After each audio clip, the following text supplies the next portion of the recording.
I guess I've got to create a sort of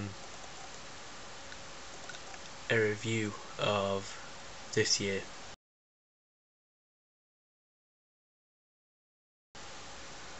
And because the year is ending very soon, in 1 or 2 weeks, and then that's it, done.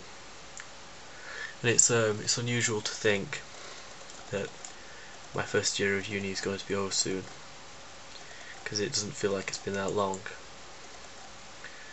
And I guess that this blog, which was created for the purpose of reflecting on my practice in contemporary art and illustration and in the writing side of it,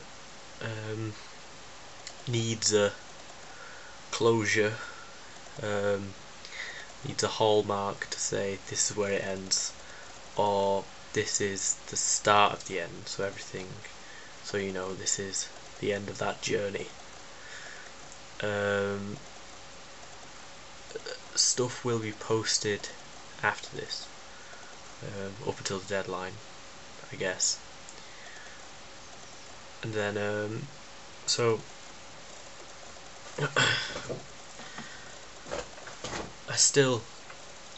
I guess I still consider this to be a form of writing on the blog, because it's still a form of reflection, if maybe a more honest form of reflection in my case, because I don't have mental faculties to process and review what I say when I'm speaking, and I can do that when I'm writing. So for me at least, writing seems like a more dishonest expression of my thoughts, because I can review them rather than being pure like this. So let's start with the most recent projects. The most recent projects I think have gone well. As always, I feel I could have done more work, but that is an ever-present feeling whenever I do any sort of work, because I don't ever truthfully push myself to the limits of what I can do, and I don't feel like I've found the motivation to do that, and the motivation to write, the motivation to create. It's just not there, I guess. I work and I create, but I never feel like it's all that matters. There's always other stuff to think about, and it kind of dilutes it and dilutes the causes. And working, well, it's very easy to watch lots of video logs and lots of adverts for uni of people who've just completed their first year, and they say in a very glossy and sort of phantasmal way that their life has been changed, and they've met so many brilliant people and done lots of great work, and it's all been a great and happy experience. It's changed their life completely. But I guess as usual, it's nowhere near that amazing or fantastic. It's, to me, it seems like a very miserable and cynical thing to say, but it's just another chapter to me. It's just another thing that's happened. My life hasn't really changed at all. It's the same format in a different place. I don't know whether I'm waiting for something to change, whether I'm waiting for something to click which makes me a better creator or a better writer, and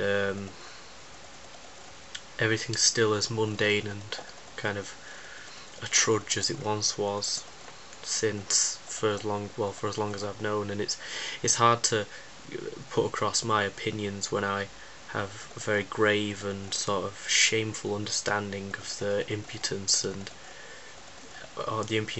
I feel in expressing my opinions as an 18-year-old, as a young person, because I don't feel I have the ground or the knowledge to purvey my opinion in a way that I could be confident.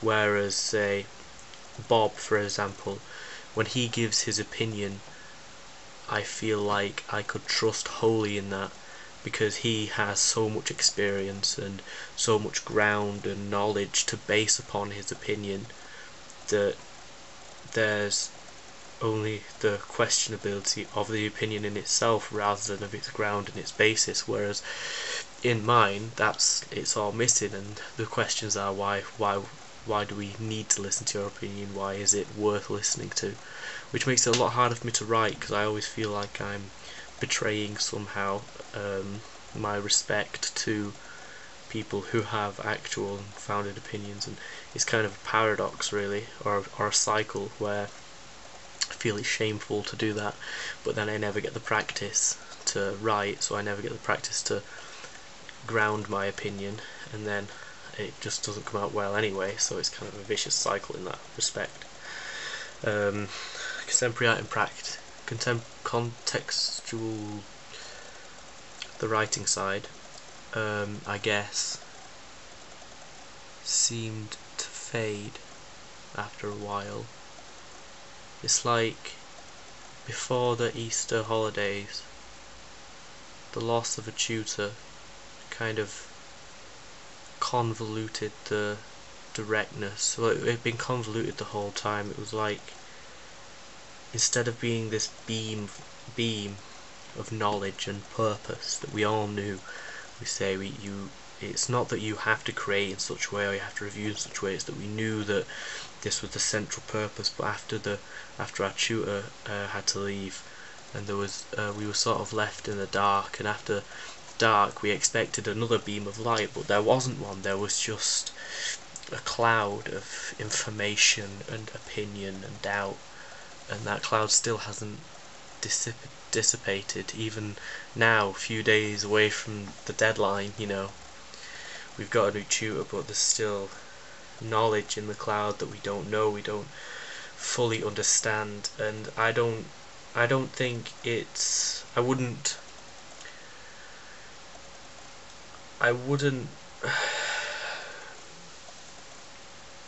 presume to criticize our management. I wouldn't presume to criticize the university, because I don't have an understanding of how hard or how complex the problems they faced were when our tutor had to leave for understandable reasons. But there's a certain part of me that feels very betrayed by being left in the dark, and by the slowness and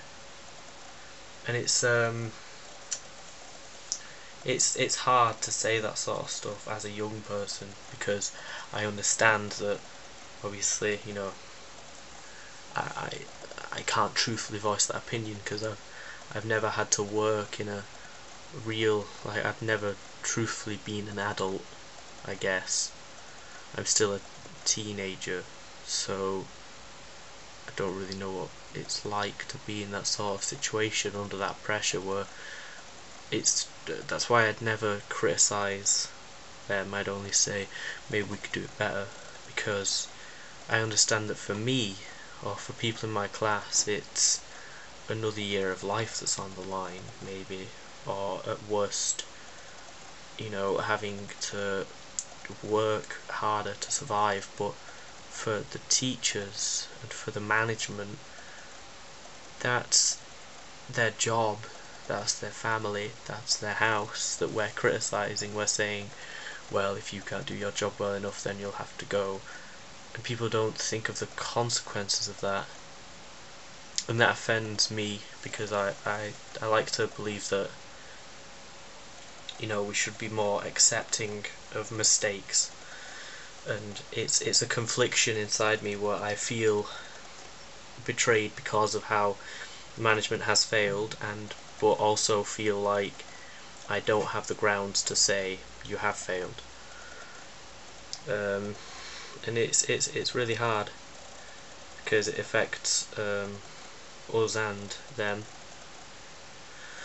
But the writing, I guess the actual writing itself, I have grown more confident in my style, and writing the essay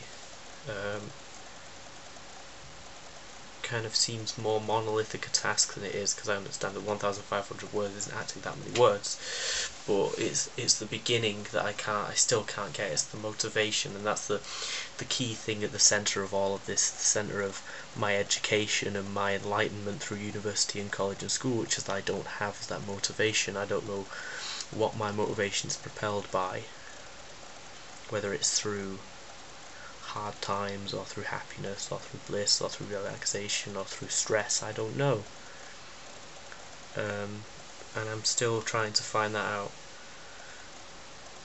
But I guess I feel like I need to go on to the second year in some respects, because I think to myself I still need to progress, and it's a kind of want to still be in progression, because my life has never stopped progressing, because I've come straight out of college to uni. I went straight from school to college, and there's never been a time when I haven't had to progress through society, and it's unimaginable for me as an 18-year-old to have friends who are 26, 28 and still at uni, and I'm thinking, why, I don't understand, because at some point their life stopped progressing in my mind, I think, and I can't imagine that, and I don't know whether that's silly or whether it's wrong, but it's what why imagine?